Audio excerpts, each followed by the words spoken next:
Então, hoje a gente vai ter a Thaís Esther Gonçalves, que é licenciada em Matemática aqui na UFOP e é integrante do PET Matemática, para contar para a gente um pouquinho sobre a iniciação científica dela, abordando aí diferentes métricas no plano. Antes de passar a palavra para a Thaís, eu vou pedir a todos que não estiverem falando para deixar o microfone desligado durante a apresentação e para conferirem no chat o link da lista de presença, lembrando que a gente emite certificado de participação. No mais, Thaís, agradecemos muito por estar aqui apresentando para a gente hoje e pode começar, bora lá. Ok, obrigada, Joyce. Eu vou apresentar minha tela aqui.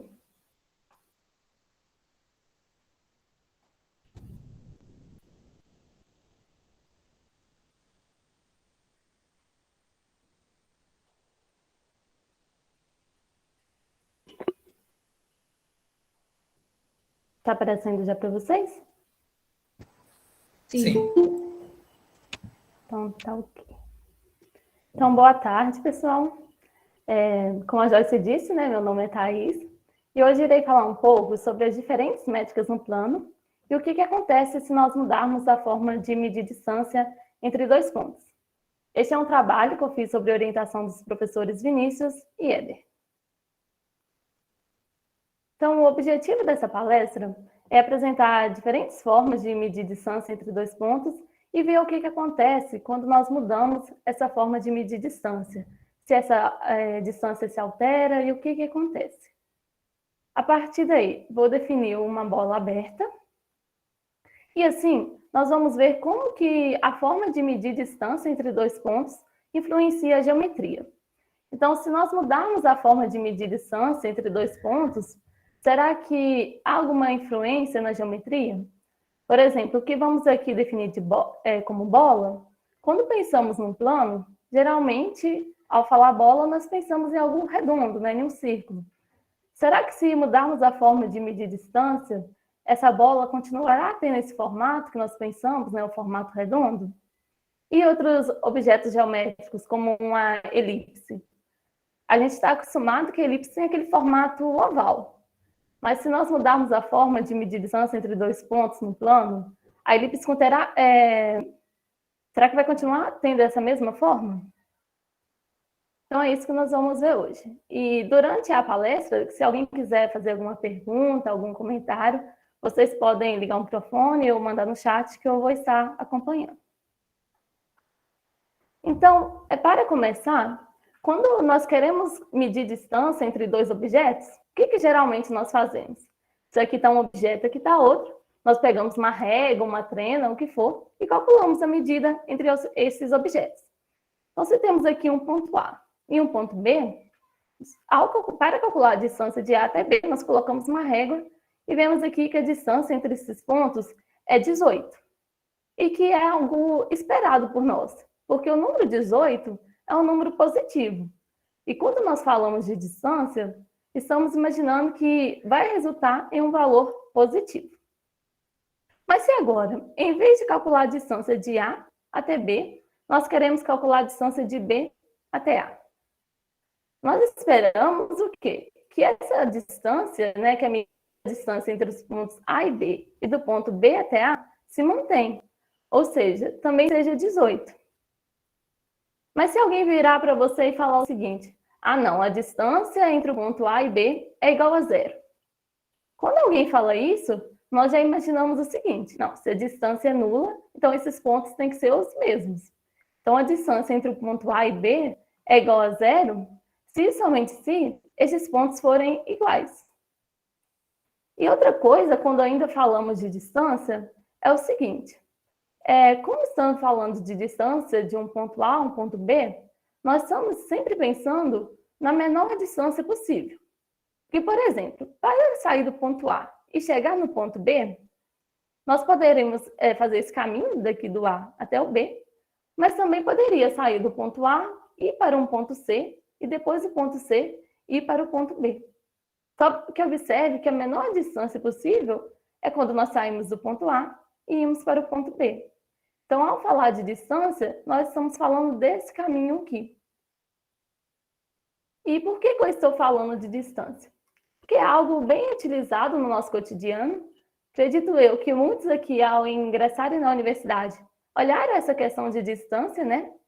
E na matemática, esse conceito também é muito importante. Ele é muito utilizado na geometria e no cálculo, e apesar da distância euclidiana ser a mais utilizada, esse conceito pode ser generalizado, o que nos leva a definir métrica e, consequentemente, espaço métrico. Então, vamos definir o que vem a ser uma métrica. Para isso, nós vamos considerar um conjunto X não vazio. E vamos dizer que uma aplicação D de x cartesiano x em R, ou seja, uma aplicação que pega um par, sendo que cada elemento desse par é um elemento de x e leva um número real. Nós vamos dizer que essa aplicação é uma métrica caso ela satisfaça as seguintes propriedades. A positividade, que D de A a B é sempre maior ou igual a zero para todos A e B pertencentes a esse conjunto X. A simetria, que D de A a B é igual a D de BA para todos A e B desse conjunto X. A condição de distância nula, que D de A a B é igual a zero se e somente se A for igual a Z. E a desigualdade triangular, que D de A a B tem que ser sempre menor do que D de A a 1C, mais D de C até B, para quaisquer A e B e C desse conjunto X. E observe que essas 4 propriedades que uma métrica deve satisfazer são exatamente aquelas 4 propriedades que nós discutimos anteriormente, que nós sempre pensamos que uma distância, quando falamos de distância, deve ocorrer. Então, quando falamos de métrica, podemos pensar que somos equivalentes falando da noção de distância. Agora que sabemos o que é uma métrica, nós podemos definir espaço métrico, que é um par, XD, em que X é um conjunto não vazio e D é uma métrica em X. Ou seja, é um conjunto, nós pegamos um conjunto não vazio e munimos ele com uma métrica D. E a partir daí, esse conjunto, esse espaço vai se comportar de acordo com a métrica nele definida. Então, vejamos alguns exemplos de métrica. A aplicação D de x e y, dado pelo módulo de x menos y, sendo x e y números reais, é uma métrica em R que chamamos de métrica usual. Observe que D satisfaz aquelas 4 propriedades de métrica, porque vale a positividade, uma vez que D é dado pelo módulo de 2 números, e módulo é sempre positivo. Vale a simetria, porque módulo de x menos y é igual ao módulo de y menos x. Então, D de x e y é igual a D de yx. Vale a condição de distância nula, porque o módulo de x menos y é igual a zero, se e somente se o x for igual a y. Então, também vale a condição de distância nula. E, por fim, vale também a desigualdade triangular. Essa propriedade, ela, assim, não é tão fácil de se ver como as outras, mas basta somarmos e subtrairmos o mesmo número aqui no módulo e utilizar que o módulo... E utilizarmos que o módulo de A mais B é sempre menor ou igual ao módulo de A mais o módulo de B. Essa métrica aqui, que agora definimos, que chamamos de métrica usual, é a forma de medirmos distância entre 2 pontos da reta. Temos aqui o ponto X, o ponto Y e aqui o ponto X. Vamos dizer que a distância de X até Y é dada pela medida desse segmento de reta aqui. Então, por exemplo, temos aqui a reta real. Tomamos aqui um ponto 2 e aqui um ponto 5. Vamos dizer que a distância de 2 até 5 é igual ao módulo de 2 menos 5, que é o módulo de menos 3, que é igual a 3. Agora, vamos ver alguns exemplos de métricas no plano.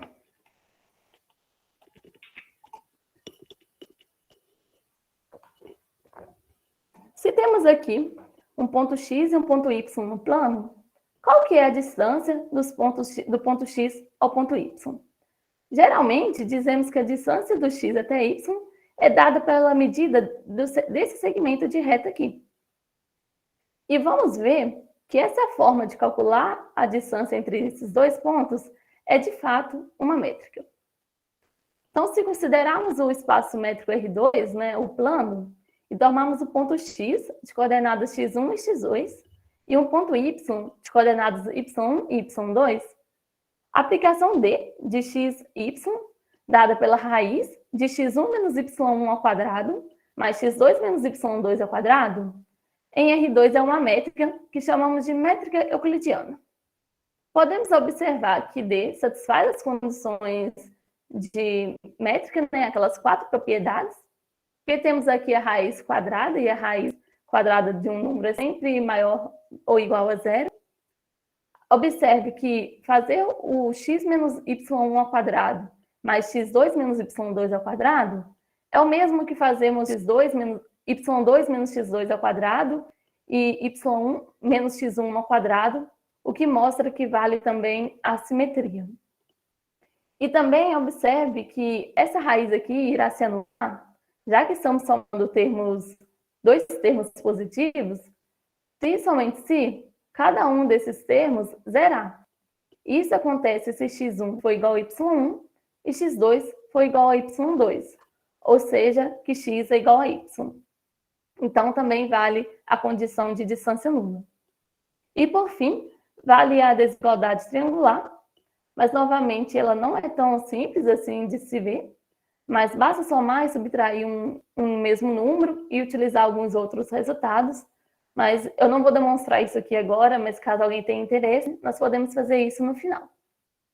Então, essa métrica, que chamamos de métrica euclidiana, é a forma de medir a distância entre dois pontos no plano, que é dada pela medida desse segmento de reta que nós traçamos aqui. E podemos ver que, de fato, isso acontece.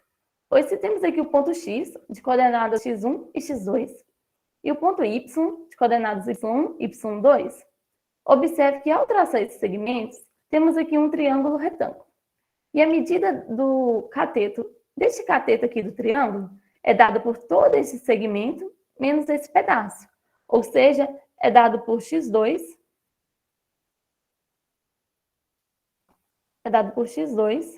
menos y2. E da mesma forma, a medida desse segmento aqui, deste cateto, é dada por todo esse segmento, que é x1, menos esse pedaço, que vale y1. Então, aqui a medida é x1 menos y1. E vamos chamar a distância do ponto x ao ponto y, que é esse segmento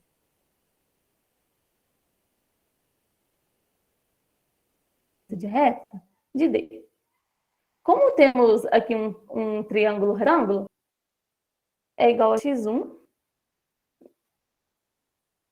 menos y ao quadrado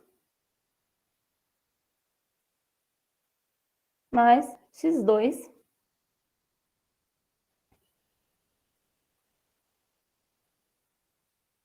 menos y2 ao quadrado. E observe que, se nós tirarmos a raiz quadrada de ambos os lados da igualdade, chegamos exatamente nessa fórmula aqui, que é dada da aplicação D. Então, essa métrica, né, a métrica euclidiana, é essa forma de medir distância entre os dois pontos que estamos acostumados, que é dada pela medida do segmento de reta, que é representado pela hipotenusa desse triângulo retângulo. A métrica euclidiana é a métrica mais natural, que nós estamos acostumados, né? Só que ela tem diversas outras aplicações, sendo muito utilizada na tecnologia de reconhecimento facial. Como que funciona? Um sistema, né, de reconhecimento facial, quando ele detecta uma imagem, ele compara essa imagem que ele detectou com imagens anteriores que ele tem guardada no seu sistema. E daí, quando ele detecta a imagem, ele observa o seguinte: se a imagem que ele detectou no momento for parecida, né, com alguma imagem que ele tem, então, ao aplicar a métrica euclidiana, temos que a distância vai ser pequena. Agora, se essa imagem que ele detectou for bem distinta da imagem que ele tem no seu sistema, ao aplicar a métrica euclidiana, vamos ter que essa distância é maior. Então, essa é uma aplicação da métrica euclidiana. Agora, vamos ver um outro exemplo de métrica, que chamamos de métrica do taxista, ou métrica dos catetos, ou ainda de métrica de Manhattan. Esse exemplo ainda no R2. Então, vamos somar um ponto x, de coordenadas x1 e x2, e um ponto y, de coordenadas y1 e y2, ambos em R2. A aplicação D1 de xy dado menos y1, mas o módulo x2 menos y2 em R2 é uma métrica que recebe estes nomes: métrica do taxista, ou métrica de Manhattan, ou ainda métrica dos catetos. Observe que D também satisfaz as 4 propriedades de métrica, né, aquelas 4 condições, bem parecida com a métrica usual, porque aqui temos a soma de 2 módulos, então ela também vai satisfazer essas propriedades. Mas vamos ver por que essa métrica recebe estes nomes.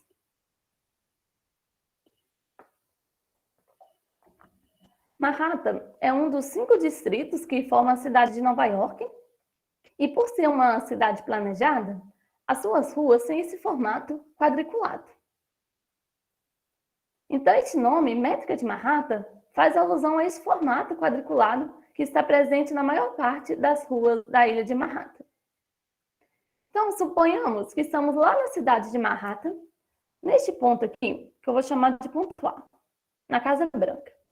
E queremos chegar neste ponto aqui, que eu vou chamar de ponto B, aqui na Casa Amarela.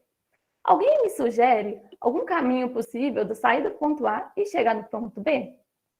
Se alguém quiser ligar o microfone ou mandar no chat, eu estou acompanhando.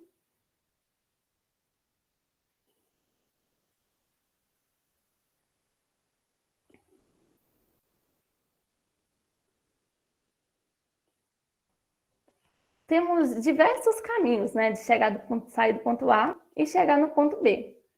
Mas observe que não podemos dizer que se você está lá no ponto A e quer saber a distância de A até B, então a distância que você tem que percorrer, não é legal você falar que a distância de A até B é dada por um segmento de reta, assim como na métrica euclidiana. Porque se você quer sair do ponto A e chegar no ponto B, você não pode caminhar por cima da casa.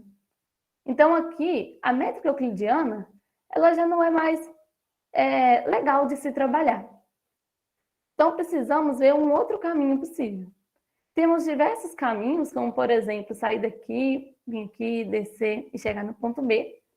Mas como estamos falando de distância e sempre procuramos o menor caminho possível, o caminho que podemos fazer é descer aqui e chegar aqui no ponto B. E é assim que vai funcionar essa métrica. Então, observe que a distância de A até B vai ser dada por 2 segmentos de retas.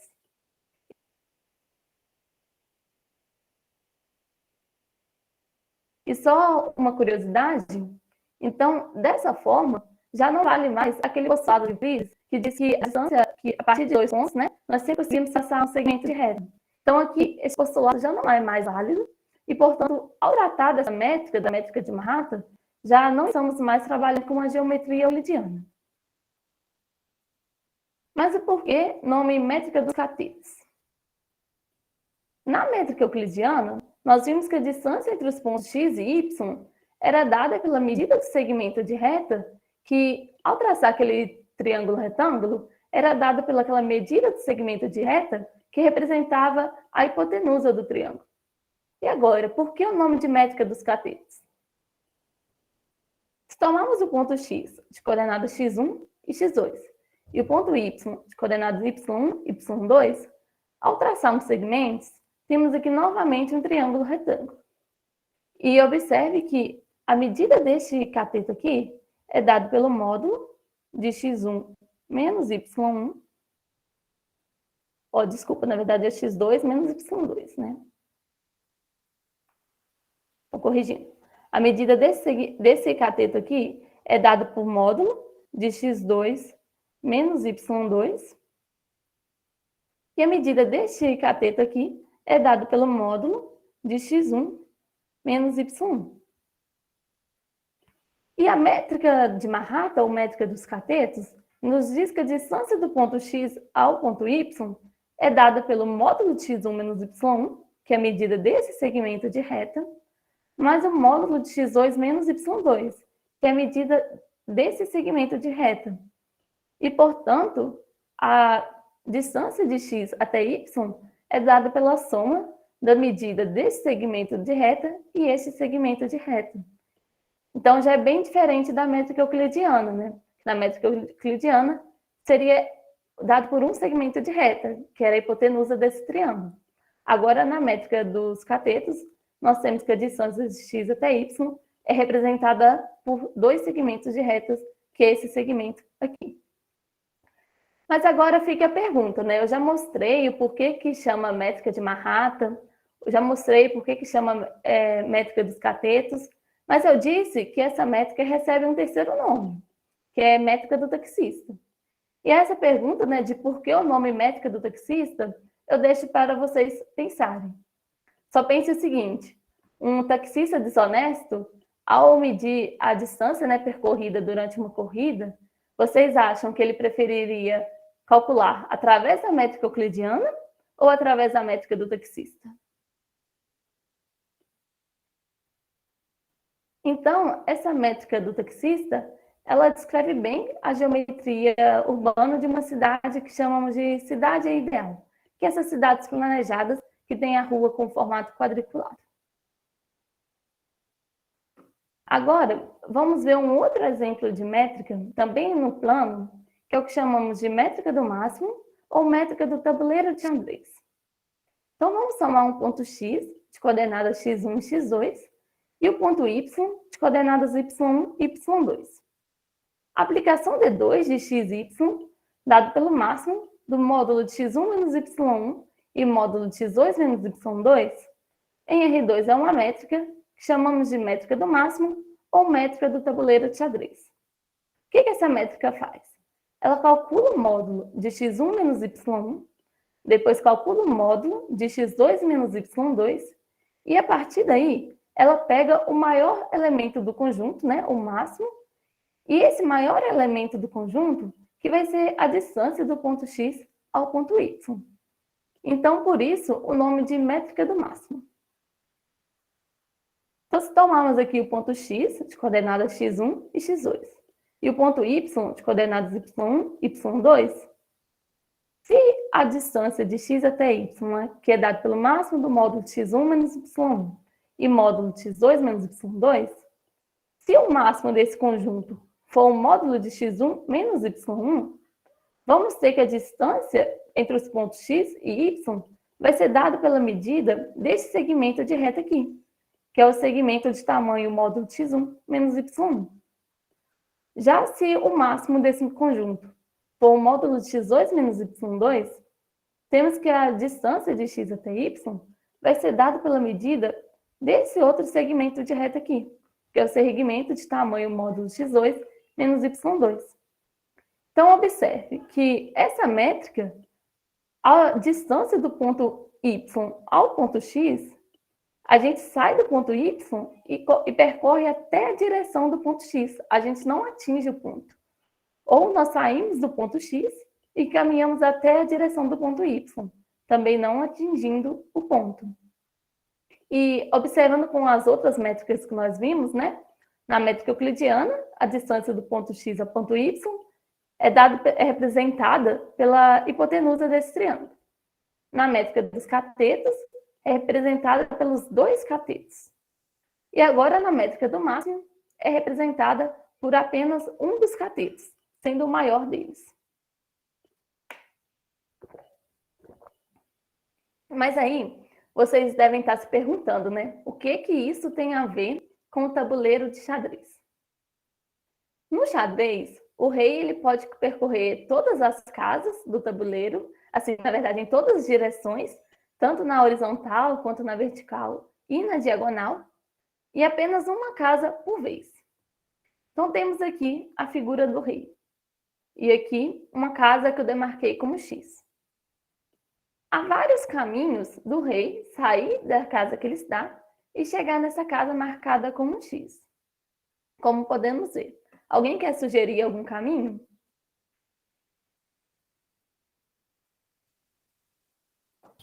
Ele pode dar 2 passos para cima e um para a esquerda? Isso.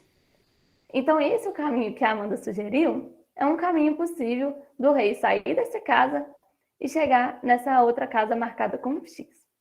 Mas agora, vamos pensar em questão de distância.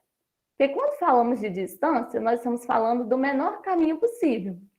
Então, qual que seria um caminho, um dos caminhos mais curtos em que o rei pode traçar para sair dessa casa e chegar nessa casa X?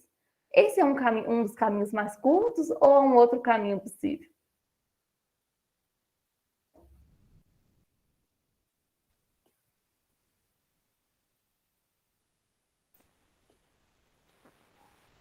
Uma casa para frente e uma casa para a diagonal esquerda. Isso. Observe que esse caminho agora sugerido, o rei se locomoveu em 2 jogadas. Enquanto o outro que foi falado primeiro, ele precisou de 3 jogadas. Então, esse é um caminho mais curto. E observe que qualquer outro caminho curto que nós tentarmos, o rei vai precisar de pelo menos 2 movimentos. Mas então, agora vamos ver esse tabuleiro de xadrez como plano cartesiano.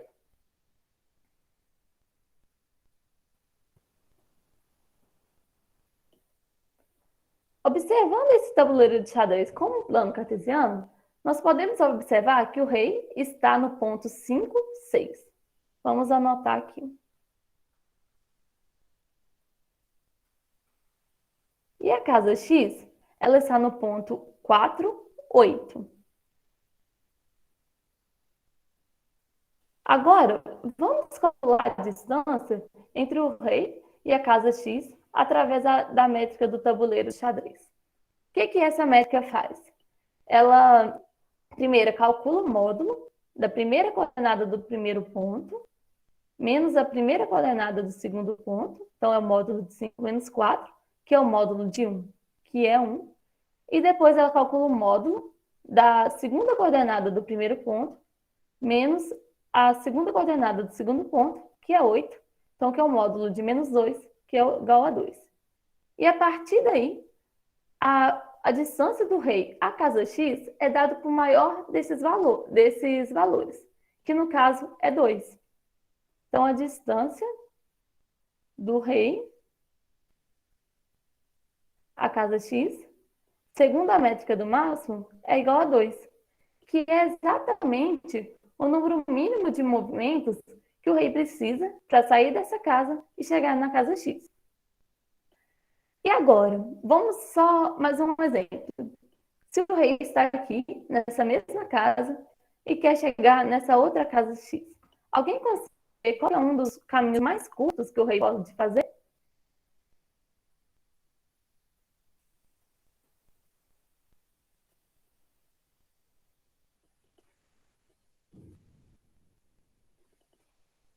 Mônica disse que é 7, 4.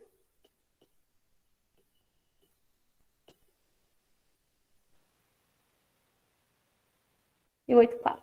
Na verdade, Mônica, agora esse caminho é correto, né, para essa casa X, mas agora vamos falar dessa outra casa aqui embaixo, na casa X, que está representada pelo 3, 3.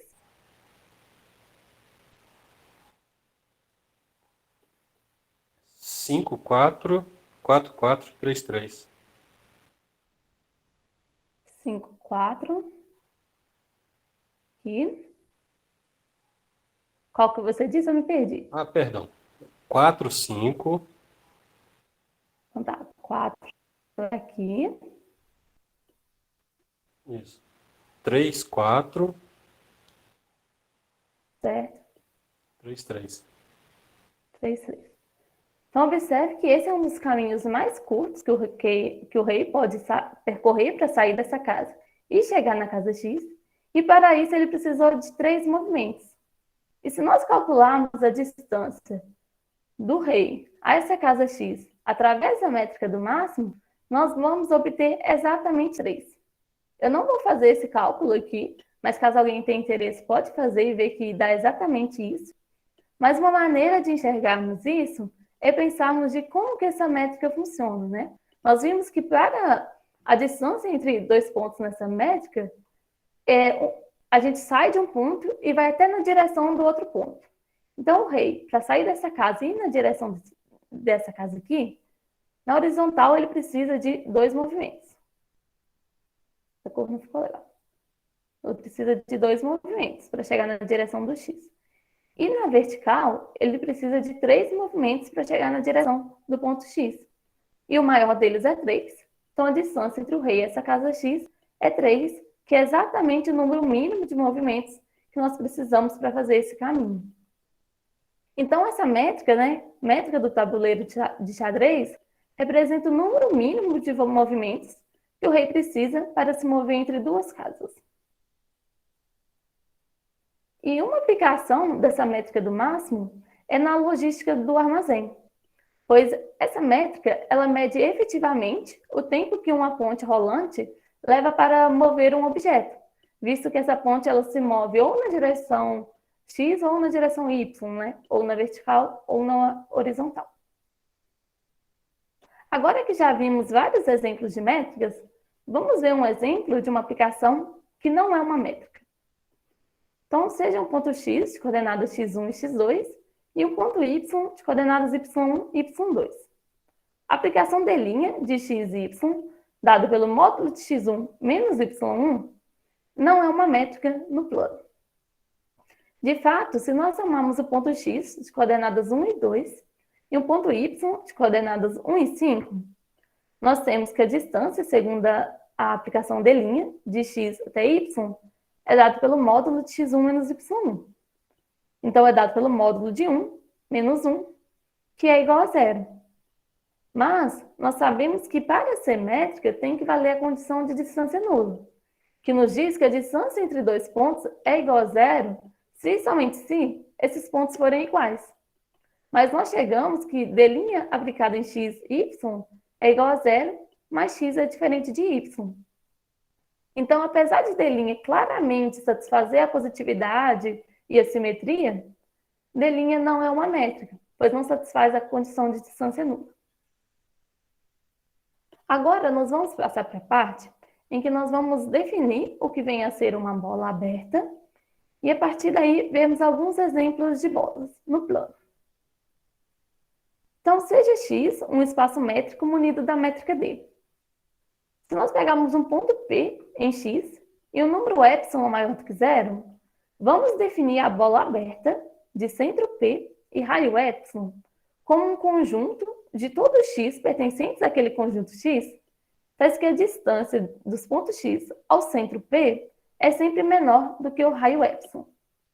Neste caso, nós estamos chamando de bola aberta porque nós queremos os pontos do espaço métrico x, tais que a distância deles a P é estritamente menor do que epsilon.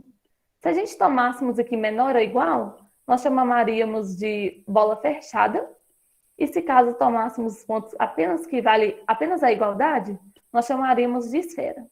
Mas a gente não precisa se preocupar com isso aqui agora, porque aqui nós vamos trabalhar apenas com a bola aberta. Então, na reta real, uma bola de centro P e raio epsilon, por definição, vai ser o conjunto dos pontos x da reta, né? Tais que a distância de x a P é menor do que epsilon. Só que na métrica usual, a distância de x até P é o módulo de x menos P.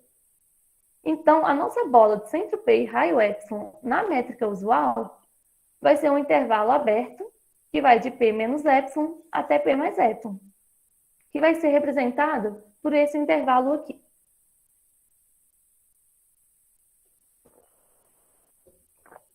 Agora vamos para o plano. Como que vai ser uma bola no plano? Então, se tomarmos o ponto P de coordenadas A e B, fixo em R2, a bola de centro P e raio epsilon maior do que 0, segundo a métrica euclidiana, vai ser o conjunto dos pontos x e y da R2, tais que a distância de x e y ao centro AB é menor do que epsilon. Então, na métrica euclidiana, vai ser o conjunto dos pontos x e y de R2, tais que x menos a ao quadrado mais y menos b ao quadrado é menor do que epsilon ao quadrado. Observe que aqui eu apenas apliquei a métrica euclidiana, mas já elevei ao quadrado, né? Que ela é dada por aquela raiz, e aqui elevei ambos os lados ao quadrado. Então, para exemplificar, vamos considerar a bola centrada na origem e com raio 2. Segundo a métrica euclidiana, né? Ela vai ser o conjunto dos pontos x de R2, xy de R2, mas que a distância euclidiana dos pontos x e y à origem é menor do que 2. Só que a distância de x e y à origem, segundo a métrica euclidiana, é a raiz de x ao quadrado mais y ao quadrado. E daí, temos que a raiz de x ao quadrado mais y ao quadrado é menor do que 2, se somente se x ao quadrado mais y ao quadrado é menor do que 4. E essa equação aqui é uma equação né, bem conhecida para nós, que resulta nesse disco aberto, centrado na origem e com raio 2.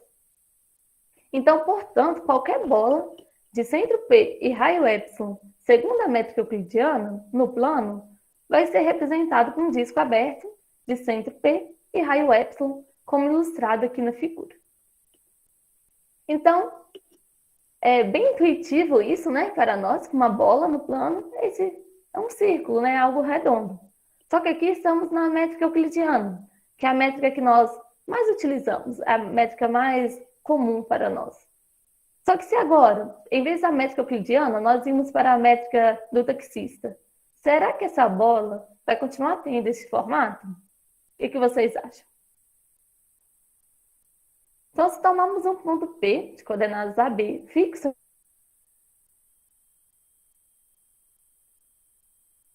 em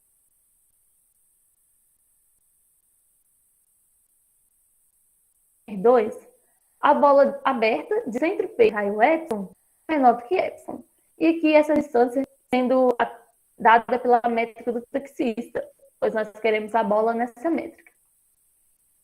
Só que a métrica do taxista nos diz que a distância do ponto xy ao ponto AB é dada pelo módulo de x menos a mais o módulo de y menos b. Então, a nossa bola vai ser os pontos x e y de R2, faz que o módulo de x menos a mais o módulo de y menos b é menor do que epsilon. Então, para exemplificar, novamente,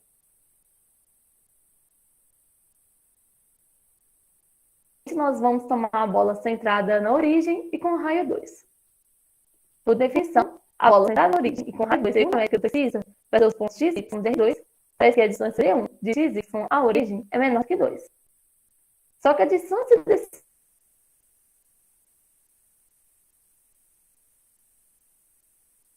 pontos x e y à origem, segundo a métrica do taxista, é dada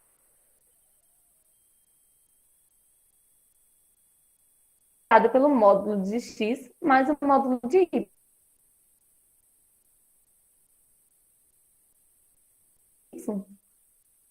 Então, a bola de centro na origem com raio 2 é menor do que 2. Então, nós vamos determinar a região delimitada pelo módulo de x mais o módulo de y igual a 2, e a partir daí nós verificamos um motivo ideal. O primeiro é se tanto x quanto y forem maiores ou iguais a 0. Neste caso, o módulo de x é x, o módulo de y é y, e temos que y é igual a menos x mais 2, o que nos dá essa reta aqui. O segundo caso é se x é menor do que 0 e y maior ou igual a 0. Neste caso, o módulo de x é menos x, o módulo de y é y, e temos que y é igual a x mais 2, que nos dá a equação dessa reta aqui. O terceiro caso é se x e y forem ambos menores do que 0. Então, neste caso, o módulo de x é menos x, o módulo de y é menos y, e temos que y é igual a menos x menos 2, que nos dá a equação dessa reta aqui. E, por fim, o caso em que x é maior ou igual a 0 e y é menor do que 0. Neste caso, o módulo de x é x, o módulo de y é menos y, e temos que y é igual a x menos 2, que nos dá a equação dessa reta aqui. Então, sobre esses segmentos de retas,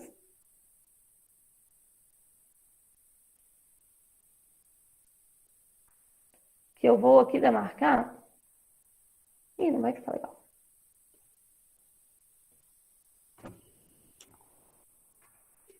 Então, vou marcar aqui, ó. Sobre esses segmentos de retas, nós temos os pontos nos quais o módulo de x mais o módulo de y é igual a 2. Só que nós queremos os pontos nos quais o módulo de x mais o módulo de y seja menor do que 2. Observe que se tornarmos qualquer ponto aqui fora, por exemplo, este ponto aqui, que é o ponto 3, 0, neste caso, temos que o módulo de x é o módulo de 3, que é igual a 3, e o módulo de y é o módulo de 0. Então, vamos ter que 3 mais 0, que é igual a 3, que é maior do que 2. Então, esses pontos fora desses segmentos de retas não pertencem à nossa bola. Então, portanto, a nossa bola vai ser o conjunto dos pontos que está no interior deste quadrado aqui. Então, a nossa bola, centrada na origem e com raio 2, segundo a métrica do taxista, vai ser esse quadrado de diagonais paralelas aos eixos coordenados. E assim, toda a bola aberta de centro P e raio epsilon, segundo a métrica do taxista, vai ser representada por um quadrado aberto de diagonais paralelas aos eixos coordenados. Mas e agora se, em vez da métrica do taxista, nós formos para a métrica do máximo? Como que fica essa bola? Porque na métrica euclidiana era algo esperado, né? Que era um círculo, um disco aberto. Na métrica do taxista já se transformou em um quadrado. E agora na métrica do máximo, como que ficará essa bola? Então, se tomarmos o ponto P, de coordenadas AB, e um epsilon maior do que 0 para ser o nosso raio, a bola de centro P e raio epsilon, segundo a métrica do máximo, vai ser o conjunto dos pontos x, y de R2, tais que a distância D2 de x, y ao ponto AB é menor do que epsilon. Então, vai ser o conjunto dos pontos x, y de R2, tais que o máximo do módulo de x menos a e módulo de y menos b seja menor que epsilon. Para exemplificar, novamente nós vamos considerar a bola centrada na origem e com raio 2. Então, vai ser o conjunto dos pontos x, y de R2, tais que a distância D2, a distância dada pela métrica do máximo, do ponto x, y à origem é menor do que 2. Só que a distância dos pontos x, y à origem, segundo a métrica do máximo, é dada pelo máximo do módulo de x e módulo de y. Então, a nossa bola, centrada na origem com raio 2, segundo a métrica do máximo, vai ser o conjunto dos pontos x, y de R2, tais que o máximo do módulo de x e módulo de y seja menor do que 2. Então, vamos determinar a região delimitada pelo máximo de módulo de x e módulo de y igual a 2, e a partir daí, veremos quando que ocorre que o máximo do módulo de x e módulo de y é menor do que 2. Temos dois casos. O primeiro é se o máximo desse conjunto for o módulo de x. Neste caso, o módulo de x é igual a 2, e, portanto, x é igual a 2 ou x igual a menos 2, o que nos dá essas duas retas paralelas ao eixo y, que passa pelo ponto 2, 0, e pelo ponto menos 2, 0. E se o máximo desse conjunto for o módulo de y, nós temos que o módulo de y é igual a 2, ou seja, que y é igual a 2 ou y igual a menos 2, que nos dá essas duas retas paralelas ao eixo x.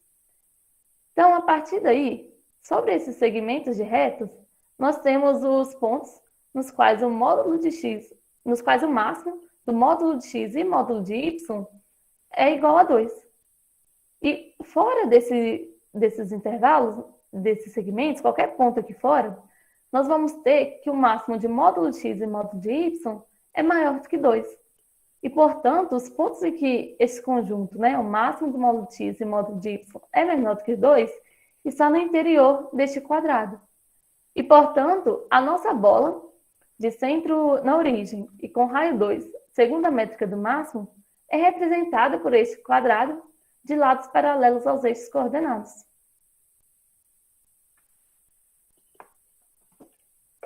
Assim, qualquer bola de centro P e raio epsilon, segundo a métrica do máximo, vai ser uma bola aberta, vai ser representada por um quadrado de lados paralelos aos eixos coordenados, como mostra aqui na figura. Então, sabe aquela bola quadrada que o Kiko tanto queria? Na matemática, essa bola existe. Agora eu faço uma pergunta para vocês. Quanto vale o π? Se alguém quiser ligar o microfone ou mandar no chat.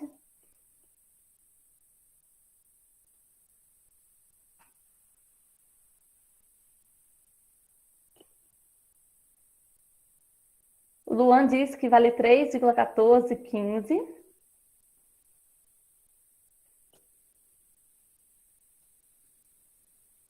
Mas será que o π sempre vai ter esse valor?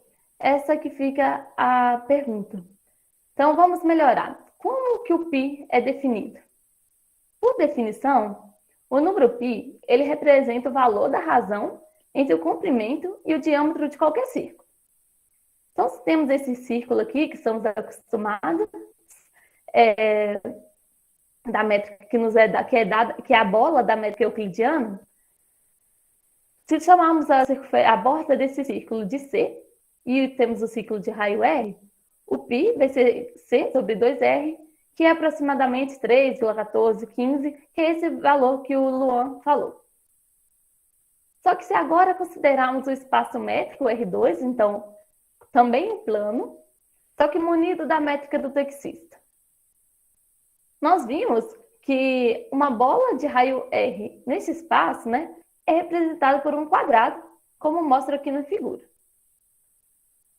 Observe que o lado deste quadrado tem medida 2R, porque o lado do quadrado é a distância de um ponto A aqui a um ponto B. E observe que se B pertence à bola, a distância de B ao centro é R, que é o raio da bola, e a distância de A ao centro também é R. Então, a distância de A até B, na métrica do taxista, né, que é a métrica dos cadeiros, é dada pela soma da medida desses dois segmentos de reta, então é dado por R mais R, que é 2R. Então, por simetria, cada lado deste quadrado mede 2R, e, portanto, o comprimento dessa bola é dado por 4 vezes 2R. Mas, e por definição, o diâmetro é a maior distância entre dois pontos da bola.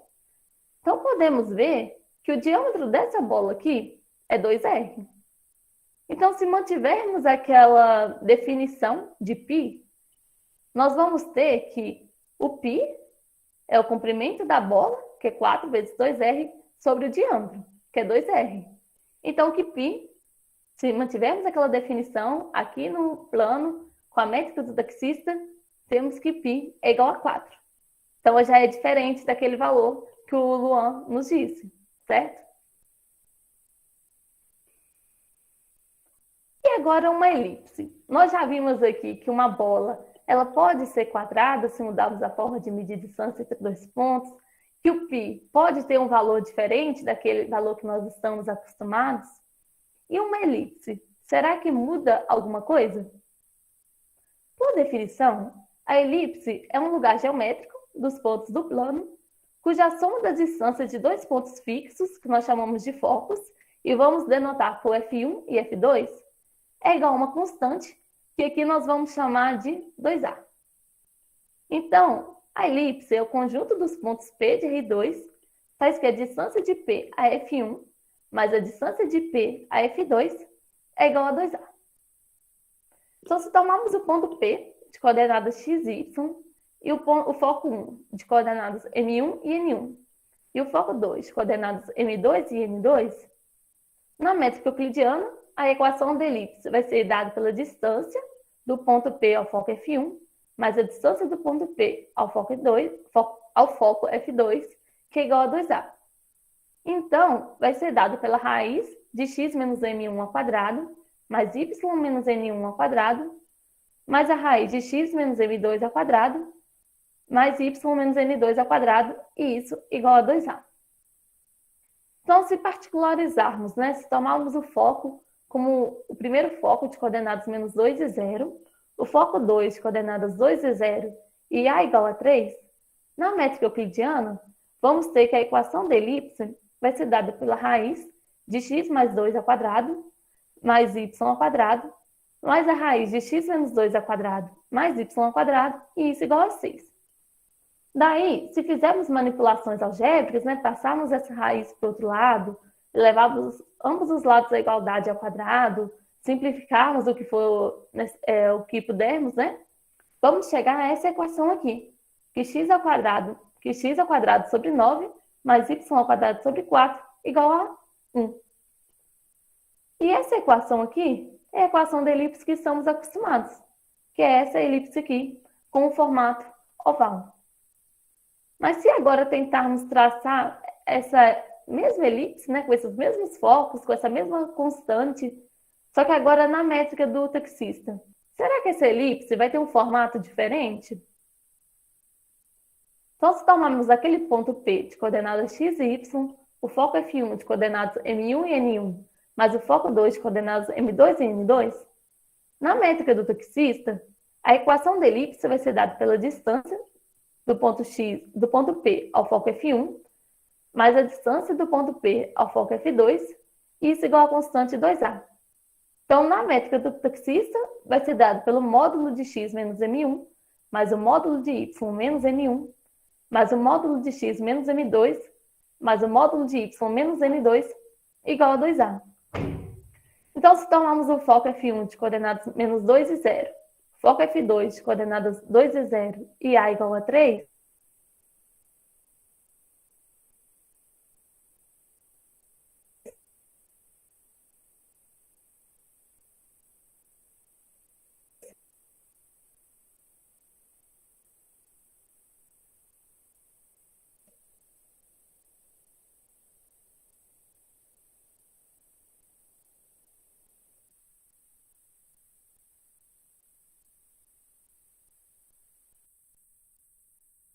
nesses casos, vamos mudar.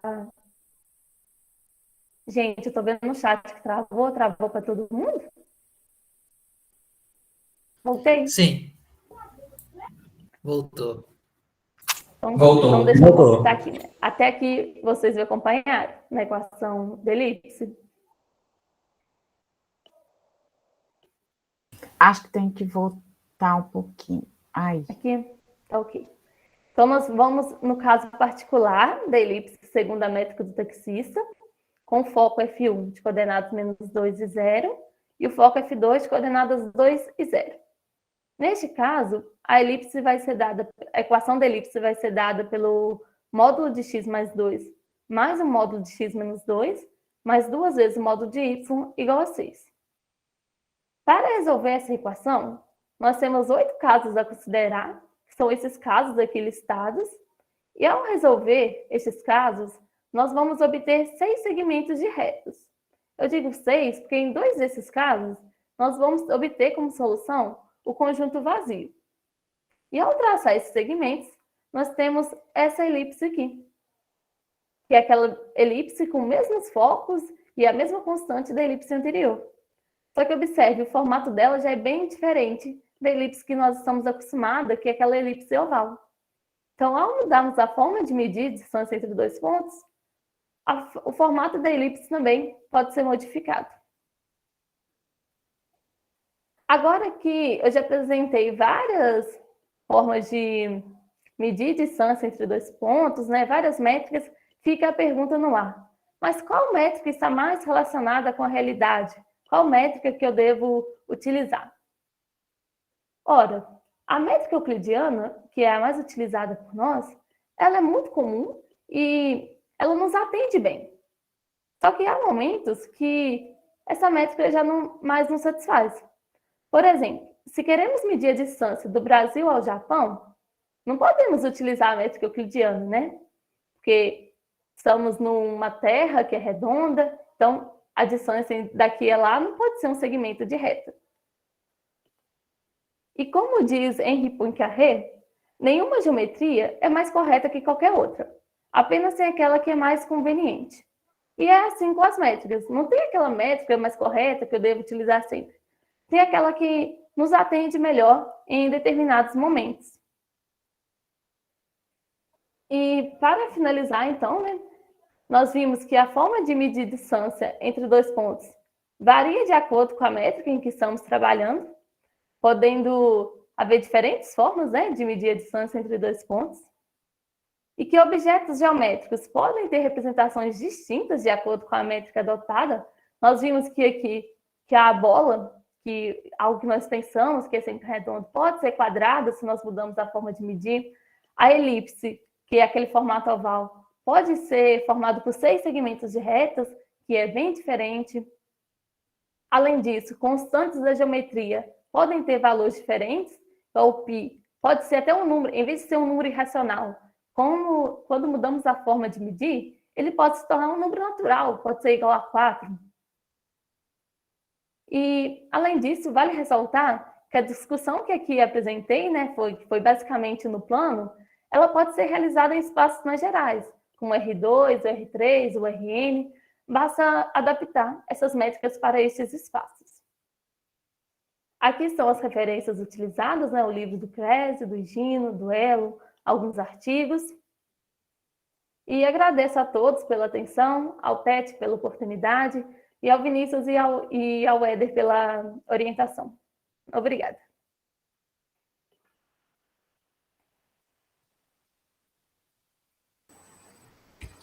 Thaís, novamente agradecemos pela apresentação, por estar aqui hoje com a gente. E antes de passar a palavra, quem quiser, né, comentar, perguntar, eu queria passar a palavra para o Wenderson, que pediu para dar um recadinho.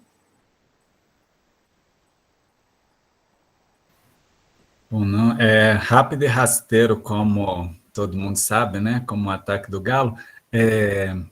Não, é só que nós temos 4 palestras tão legais quanto essa, agora todas em sequência, né? Então, parabéns, Thaís, muito boa apresentação. Amanhã tem outra palestra do professor Milton. Na segunda-feira tem uma atividade sobre o Dia C da Ciência, também organizada pelo ICEB. E na quarta-feira da semana que vem tem outra atividade sobre educação no campo.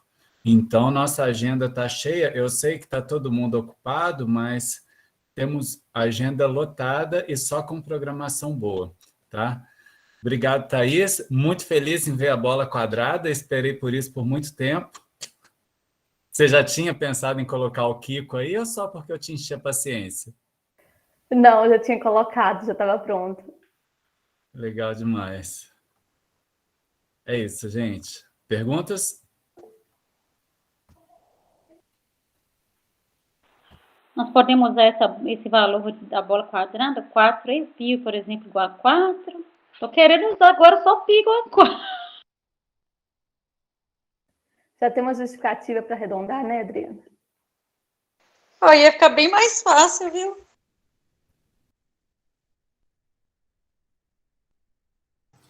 Professor Wanderson.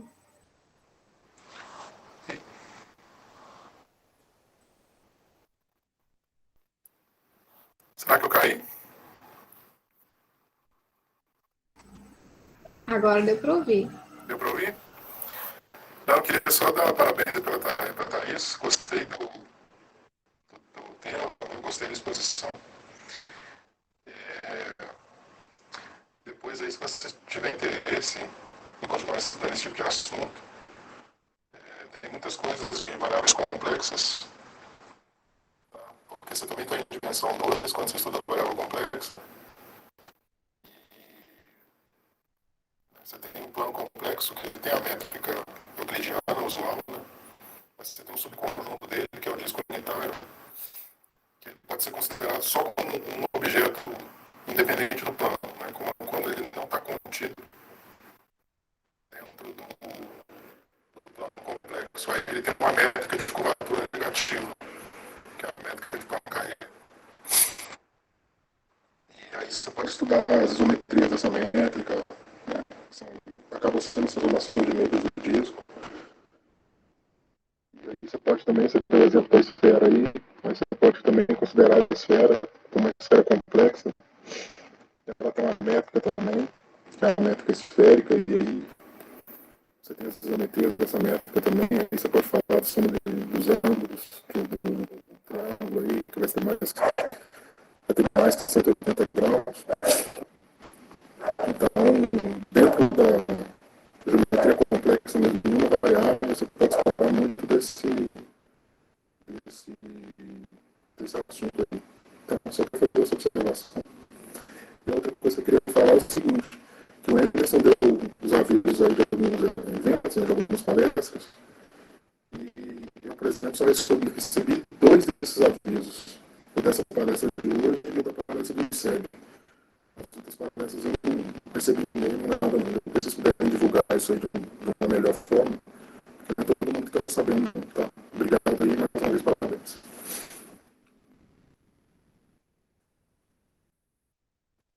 Obrigada, Wanderson. Por um minuto eu pensei que lá vinha a sua pergunta difícil prometida, mas Imagina, jamais eu vou fazer. Jamais eu vou Não fazer. provoca, não, viu? Jamais.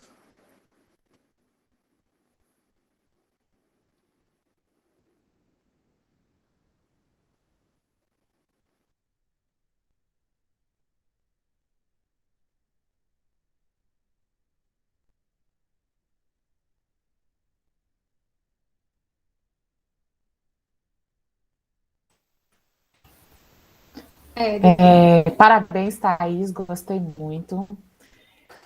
Esse assunto é muito interessante e é bom para todo mundo ver que é possível ter outras possibilidades de bola que não seja redonda. E não fique imaginando que o Kiko estava errado em querer uma bola diferente. O Anderson, também não recebi os outros eventos, não. Se puder divulgar para a gente, viu? Eu agradeço, que eu gosto muito de participar.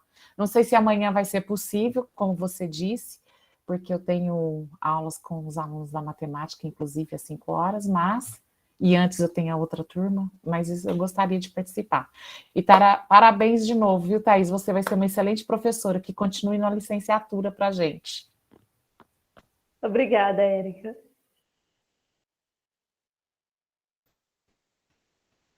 Eu tenho uma pergunta, Thaís. No começo você falou que quem quisesse fazer todas as contas, você ia fazer no final. Eu quero. Tá bom, Whindersson, tá bom. Zoando. Lá vem o Whindersson com as bombas dele. Ué, ela que falou. Isso é uma dica que eu dou a todos vocês e que a gente sempre fala quando você está em banca de concurso, alguma coisa, né? O candidato fala assim, não, isso aqui é fácil de fazer. A primeira pergunta que a banca vai fazer para ele, assim que puder fazer pergunta, é o quê? Então faz aí.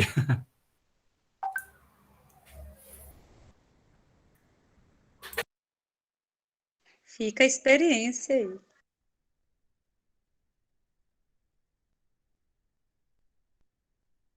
Thaís, vocês escreveram um artigo sobre... Publicaram esse trabalho? Ainda não, Adriana. Nossa, mas isso aí dá uma publicação show. A gente vai pensar nisso. Eu penso mesmo, porque equalizar.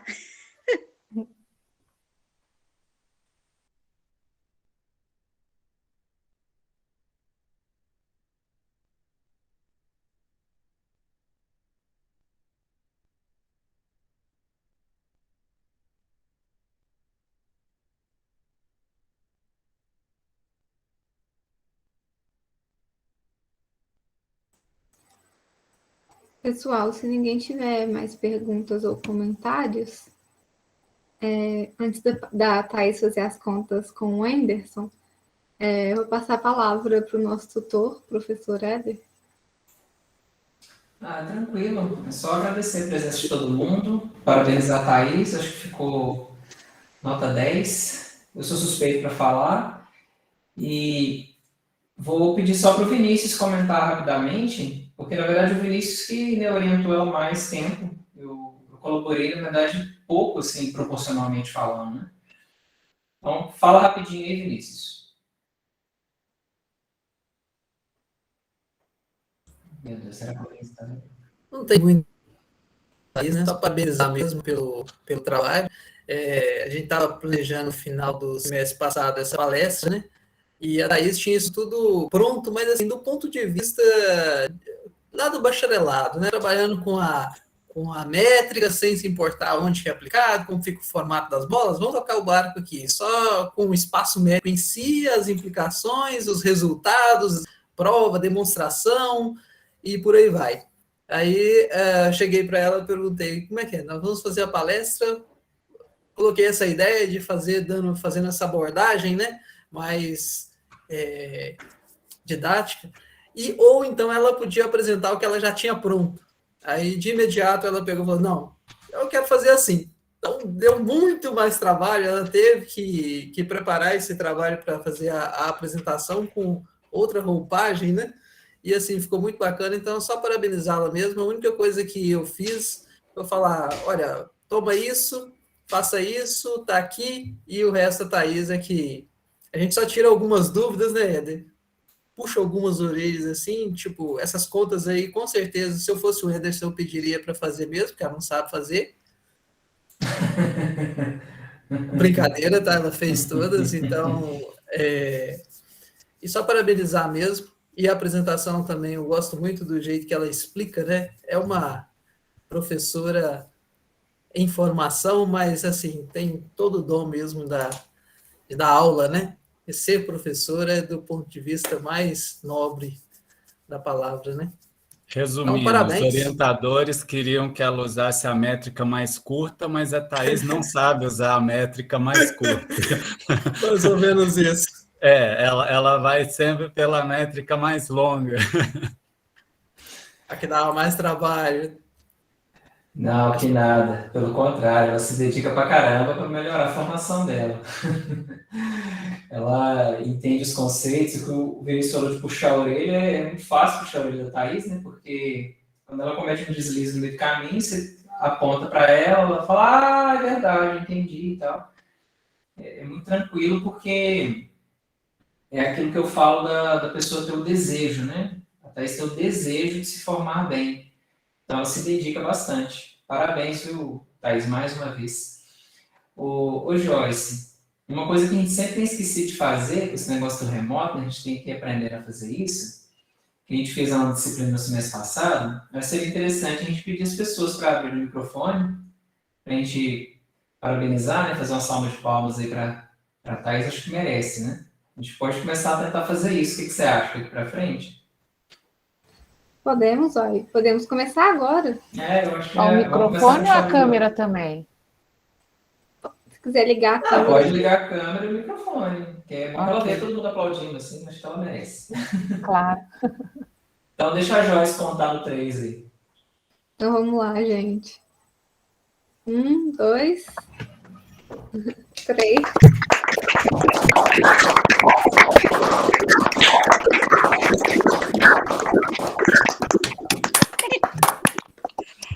Tá certo. Vou devolver a palavra para a Joyce aí e mais uma vez agradecer a presença de todo mundo, tá bom? Um abraço, parabéns, Thaís. Eu quero parabenizar a Thaís também. Eu gostei muito da apresentação e agradecer a presença de todos, do Thaís, dos professores, dos demais alunos, todo mundo que está aqui.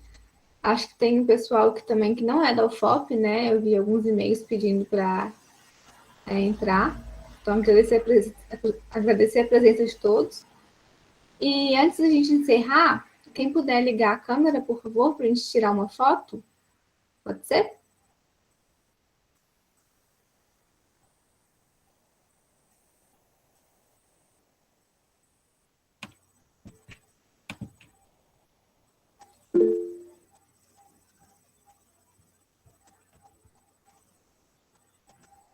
Temos alunos do PIC também.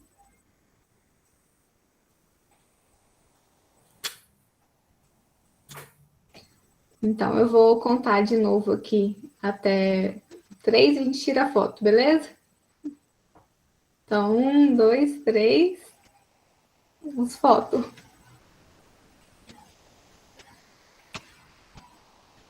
Vê se não sai ninguém zarou aí. Vinícius, com certeza.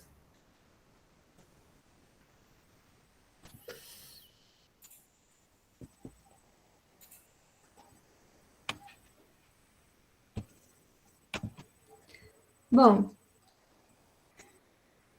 eu quero lembrar, por fim, quem não tiver preenchido, de preencher a lista de presença, que foi colocada no chat. Tem gente pedindo entrar. E a gente vai divulgar as fotos também, assim como a gravação nas nossas redes sociais. Então, quem não segue a gente ainda, segue a gente lá, tá bom? E acho que é isso, né? Uma boa noite a todos. Boa noite, gente. Tchau, tchau, pessoal. Um abraço. Tchau, tchau, pessoal. Um abraço a todos. Boa noite. Tchau, gente. Tchau, Boa gente. noite. Boa noite. Tchau, tchau.